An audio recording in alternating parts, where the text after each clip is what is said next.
So God willing, we'll continue in Likutei Moharan, the third lesson.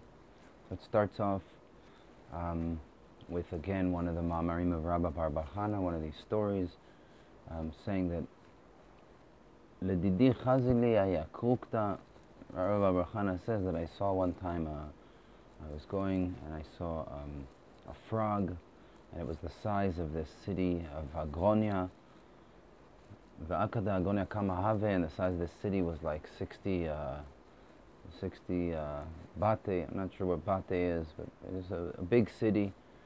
And then a snake came and swallowed this frog that was that big, right? And then the snake, right, swallows that frog, and then a crow comes and swallows the snake. And then that crow went and sat on top of a tree. It says, look how great the strength of this tree is, that it's holding this crow that swallowed the snake, that swallowed the frog, which was the size of 60 cities. That's what Rabbi Bar Bar Chana says in the Gemara. So Rabbeinu says, in this lesson, basically Rabbi Nachman is going to teach us the different kinds of song, right? Song or screaming that a person hears that are coming, from within a person. Every person has these two melodies playing from within him, and the reason why I call them melodies is because even the bad melody is really a good melody. You just have to know how to hear it in the right way. And that hopefully we'll see at the end of the lesson how David HaMelech had that ability where he can also take a bad melody that's playing from within his mind, and he can flip it and look and see and hear only the good from within it. So הנה מי ששומע נגינה ממנגן רשע קשה לו לעבודת הבורא, וכשהוא שומע ממנגן כשר והגון אזי טוב לו כמו שהתבאר. So when a person hears a melody from an evil person, which means when a person hears that melody from within his mind playing from the Rasha, the one that's always reminding him of all of his bad, and that he's not worthy, and so on.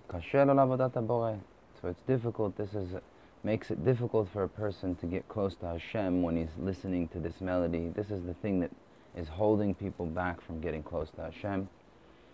But when he hears a melody from someone kosher, which means he hears, the melody of the tzaddik, that positive melody playing from within him, it's very helpful and helps to get close to Hashem.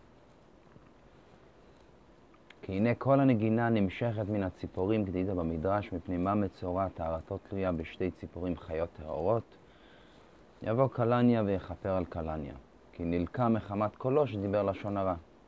So we see that it says that in the Midrash in Vayikra, the 16th Parsha in Vayikra, it says that the melody, the source of the melody, where it comes from the two birds.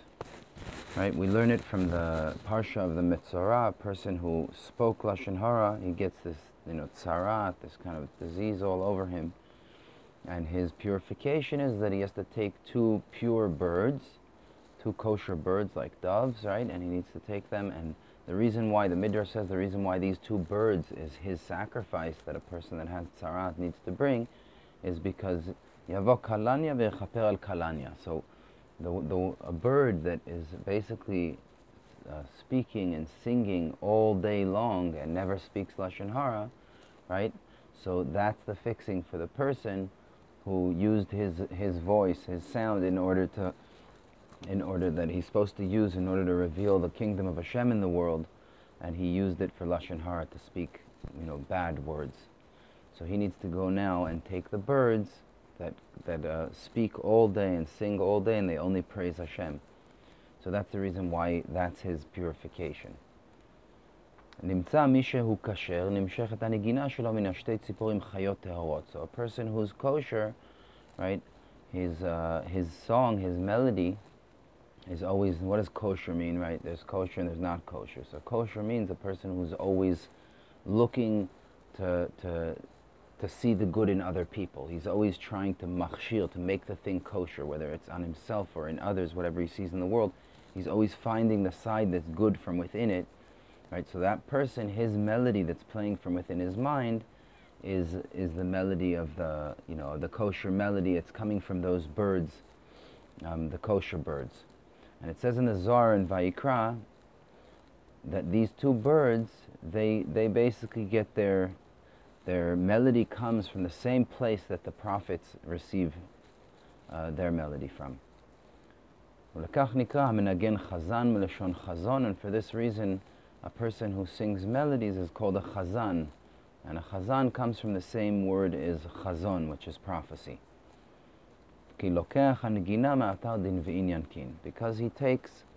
Because he takes his melody, when he makes up a melody and he brings down a melody, he takes it from this place of that the prophets take their prophecy from. That's why he's called a chazan. So in a different Torah, Reb Nachman explains that it's actually Reish Pei Bet and I think Lamed Zayin, the 37th lesson. He ties these things in, explaining what exactly this prophecy is and what these birds are. So basically he says that in Reish Pei Bet, he says that the Tinokot Shel Beit Rabban, little children, they have a Hevel Pesha En Lochet. They have this speech that has no sin from within it. Right? A little kid, he doesn't have any Yetzer Hara. I mean, he has only Yetzer Hara, but he doesn't have a Yetzer Tov, so it's not considered, his Yetzer Hara is like considered Yetzer Tov. He just doesn't have his Hevel Peh, any words that come out of his mouth when he's speaking and learning Torah and reading and davening, right? So it's called a Hevel Peh She'en Bochet. It's like a pure wind of speech that comes out of him that has no bad from within it. So this basically what this is the same.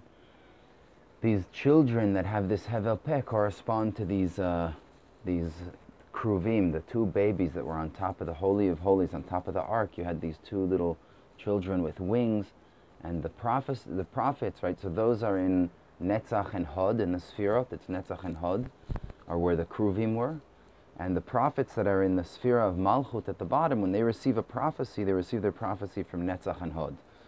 And Netzach and Hod is basically like where those Kruvim are.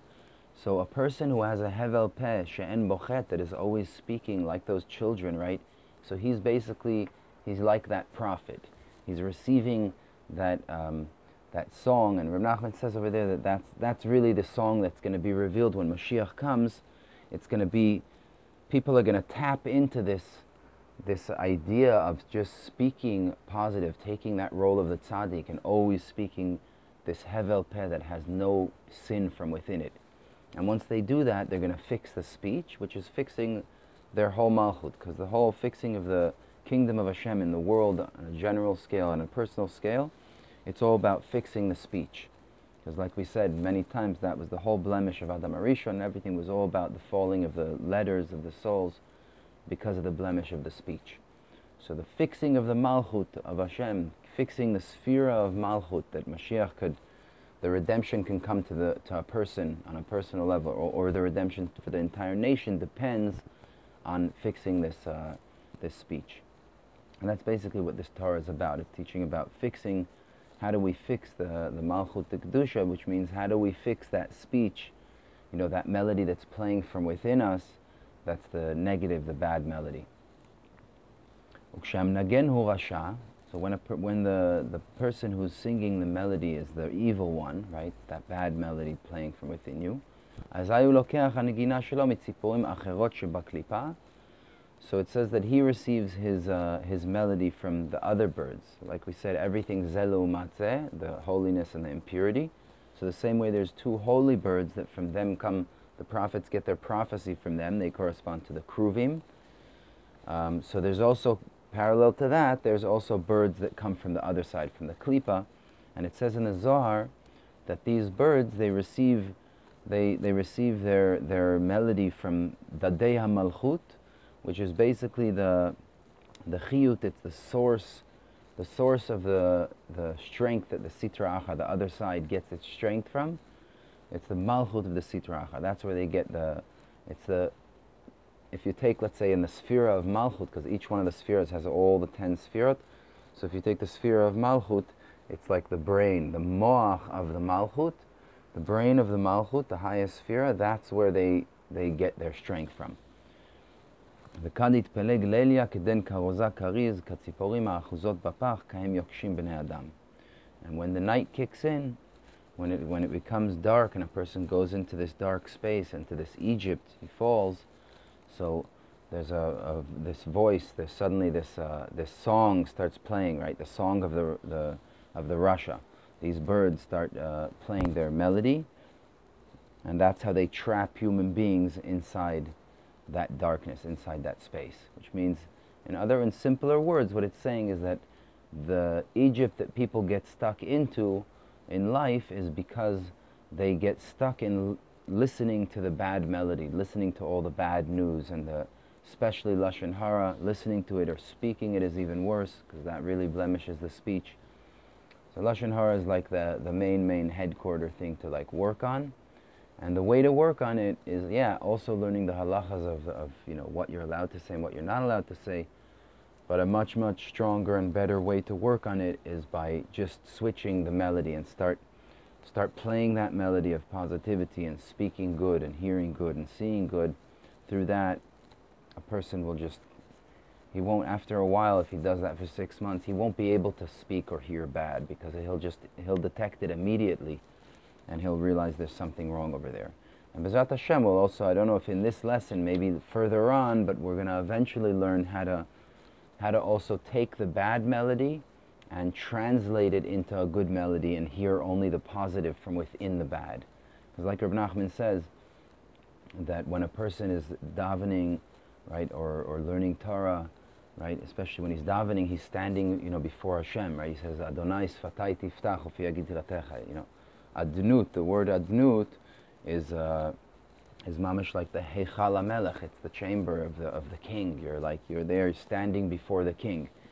So if if God forbid a person, while he's davening Shmona Esrei, standing before the king, right inside the palace and in front of the king, and suddenly a thought or he hears something bad, so Reb Nachman in a different Torah says that automatically the person translates it that it has to be it's got to be a praise to the king, right? Because there's no way that a person would stand in front of the king and start, cursing the king and saying bad to the king. So even when a person has these stray thoughts that come in during davening, right, he has to believe that these are really praises to Hashem, right? So he has to translate those words into praises.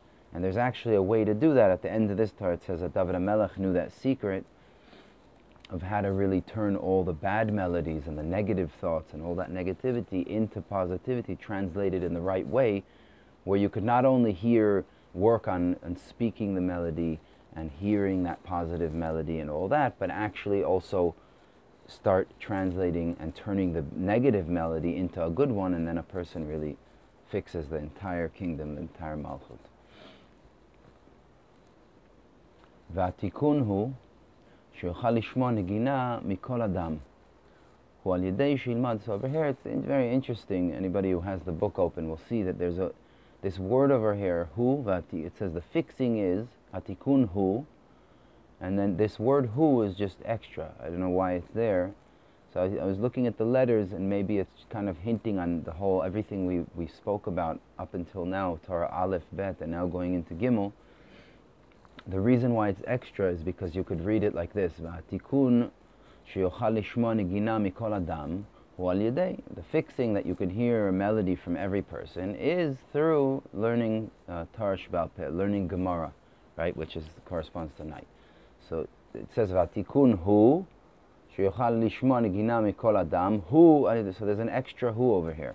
So the hu are the letters Hey, and Vav and Aleph. So the Hey, we know, is like we said, the Hey used to be a Daled, right? Daled the letter Daled is Malchut, corresponds to the Malchut, but it's the Malchut when the Malchut is Dalava Aniyah. It's when the heart is separated from the mind, where there's no light, right? When the moon is dark, when a person's in that Egypt.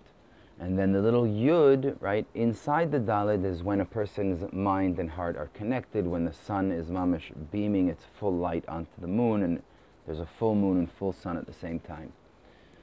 So that's the letter Hey, because that's the whole work that we need to do. Our whole avodah that we spoke about in first and second lesson is that a person needs to take that Daled, right, and he needs to put the Yud inside of the Daled, which the Daled corresponds to the Nun, which is the heart, and the Yud corresponds to that Chet. We have to connect between the Chet and the Nun to create this Chen, and the only way a person can do that is through learning Torah b'koach. And the Torah, we said, corresponds, it's the aspect of Yaakov Avinu, which is the letter of Vav, because the Luchot, the tablets, were six tfachim by 6 tfachim, right? So that's the Vav, Hey Vav. The Vav is that the connection between the Daled and the Yud depends on the Vav.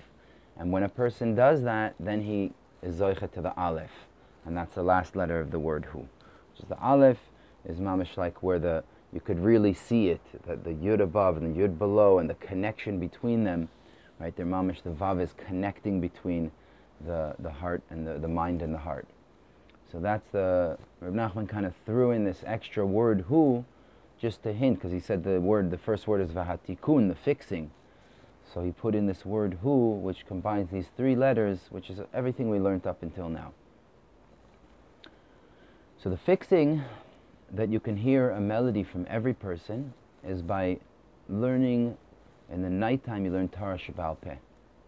So what this means over here is that the nighttime corresponds a couple of things. First of all, there's the Torah Sheba'al Peh. Just so we know the difference between the Torah Shebechtav and Torah Sheba'al Peh is like the melody. When a person, you can sing a melody just with sound, and then you can sing a melody with sound and with words, right?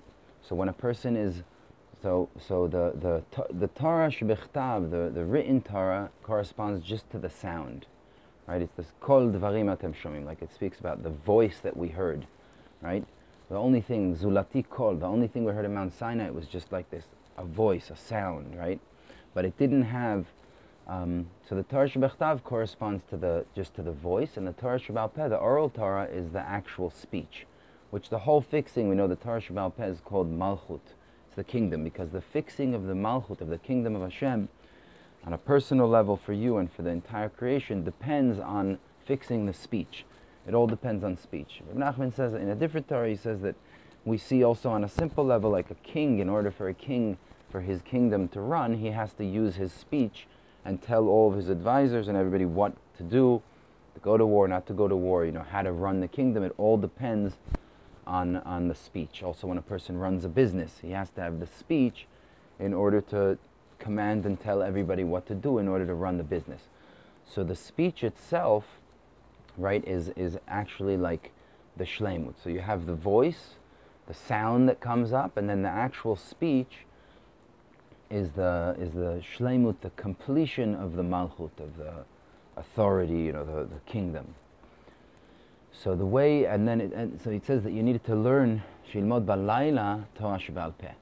So you have to learn in the nighttime oral Torah, which is Gemara, which is the aspect. Gemara is the aspect of nighttime. So the nighttime corresponds to the Esav, to the Yetzer Hara, to the sins, right? Like later on, Rabbeinu brings the pasuk V'lachoshech kara laila. It says when God created the world, so He created the light, and He saw it was good, and then He separated between the light and darkness, and He called the daytime light and the nighttime laila, darkness. So the words kara laila is also the numerical value of Esav, and la'or yom is ze Yaakov Avinu. You can see it over there in Bereshit. I think it's the Baal Turim over there brings the numerical value of those two. That when God gave a name to the night and to the darkness, so the numerical value of the night there is Yaakov Avinu, and the numerical value of the darkness is Esav. So Esav is that aspect of like the sin, when a person falls into his Mitzrayim, into his dark space. So a person needs to learn in the nighttime Torah Sheba'al Peh, which means he needs to reveal, he needs to bring into speech Torah Sheba'al Peh, right? It also corresponds, right? There's Torah Shebechtav, Torah Sheba'al Peh, which correspond to Torah Shebechtav is Torah, and Torah Sheba'al Peh, the oral Torah, is prayer. So a person needs to take, when a person falls into this space of darkness, into this place of Esav, the reason why he's there is because there's a separation between the mind and the heart. The Aleph now, the 2 Yuds are separated. So what he needs to do is he needs to reconnect them. And the way to reconnect them is through using the speech. So he has to use his speech, right? He takes the Torah and he uses his speech to take all these sins and all these things that he fell into, which is the reason why there's a separation between the heart and the mind. He needs to take that in words, and he needs to now speak and tell Hashem, I did this thing and I did that thing.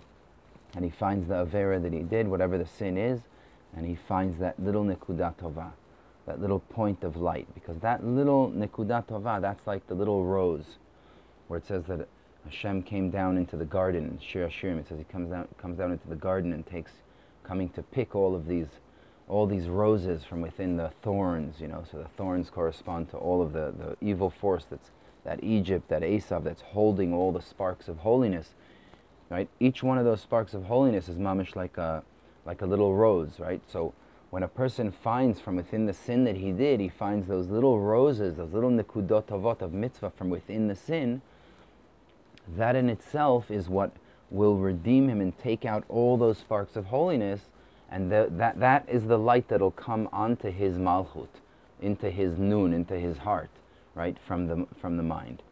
So that's what Reb Nachman's saying over here, that in order for a person to be able to fix the melody and hear a positive melody also from the Rasha, because the main reason why we're hearing the negative melody from within us is because of all the bad we did. If a person only did good things his whole life, he wouldn't have this negative melody. The bad melody only comes from the bad things that a person heard or did or spoke throughout his life. So the fixing for it is mamish taking it and looking at it in the right way. So Torah Sheba'al Peh, the oral Torah, is called nighttime. And the reason why Reb Nachman brings this is because the only way, in Torah 49, Reb Nachman says that the way that you sweeten judgment is you have to go to the source of the judgment, right? You can't sweeten a judgment unless you take it like the same way, like if something happens, a person, something happens and he has to sweeten this judgment. Let's say somebody's suing him, right? So what does he have to do? He has to take it to the courthouse. But over there is a place of judgment. So you sweeten the judgment by going to a place of judgment.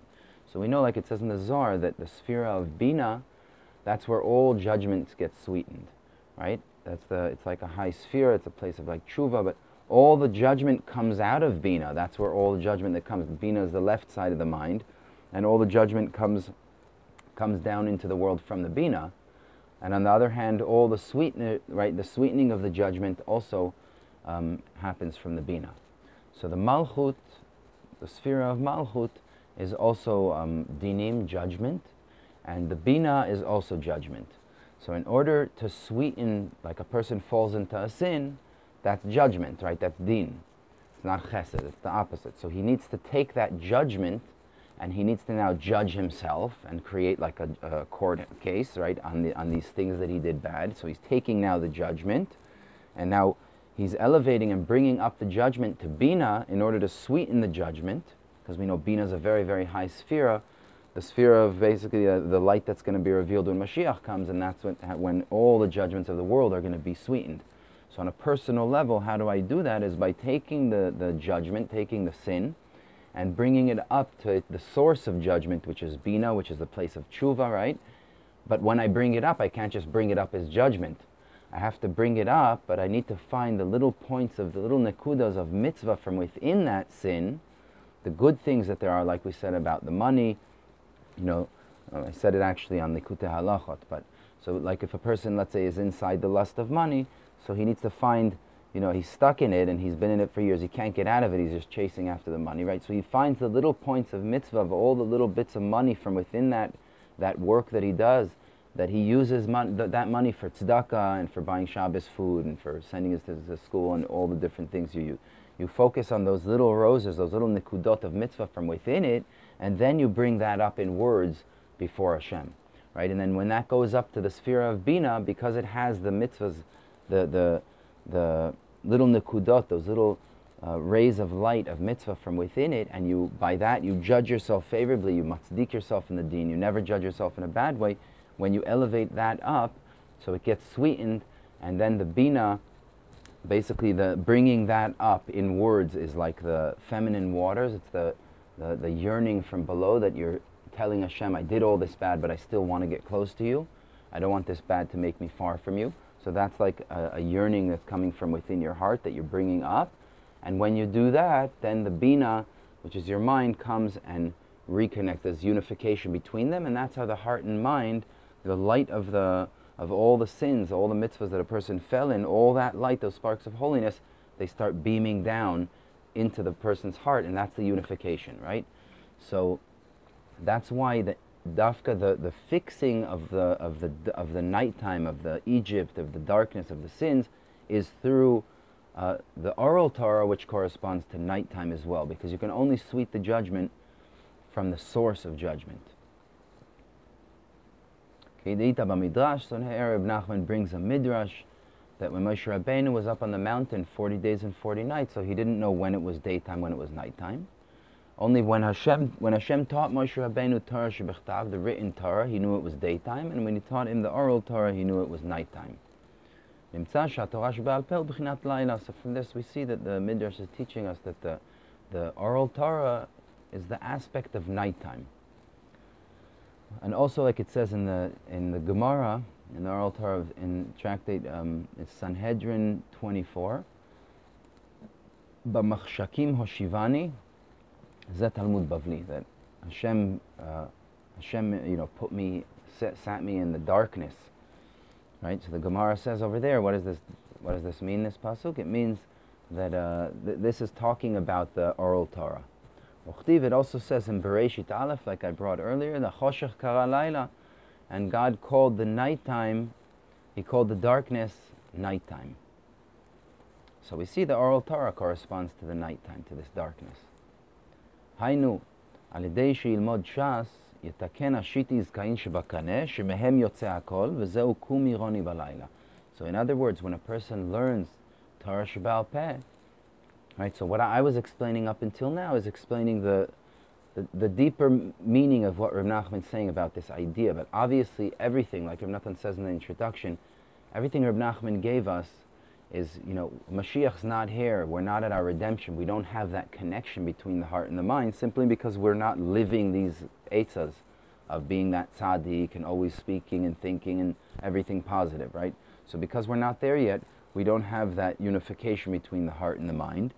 So we're in that state of exile. And then we have all the eitzas that Reb Nachman gave, to dance and to clap and these things that sweeten judgments and to eat bodedut and all kinds of different things. But as long as we're in that state, even when we come out of the state, but then it's going to come much easier. It'll be much easier for a person to climb spiritually and keep Torah and mitzvahs, because he's getting that light from his mind into his heart, that connection. He feels so close and to Hashem, so it's much easier to serve Hashem. But when we're in that state of exile, right? So obviously all the eitzas and everything Reb Nachman brings is we have to also keep the things like the pashtus, which means he says, by learning Torah Sheba'al Peh, learning the oral Torah in the nighttime, by that you fix the 6, I don't know if it's vocal cords or inside the windpipe, they're called izkain. I'm assuming maybe vocal cords, but there's 6 different parts from within the windpipe, and there's 6 books of Mishnah, which is the oral Torah. So the 6 books of Mishnah they correspond to the 6 izkain there are in the windpipe. And out of those izkain, that's where the sound, the voice comes out. So the song, this melody, this prayer that a person is singing and praying with words and bringing it up, it all comes. The source of it comes from the lungs, right? The wind comes out with the voice, and then you cut it with your mouth and you create words, and that's the whole fixing. So the source of it is the spiritual source of that wind. Is like we said. It's a little bit hard for me because I'm doing also Likutei Halachot, also Likutei Moharan, so I don't know if I should go over everything or people will just see it over there. Anyhow, the wind, the source of life, right? The source of life of a person is in the wind, right? That's our soul's called neshama, from the word neshima, which means breath, because that's your source of life, and that source of life is from within the 5 books of Torah. So the wind, right, a person has, right, there's the 5 books of the Torah that correspond to the 5 une. There's Not sure what the word une, the lung has, maybe it's valves, 5 different valves.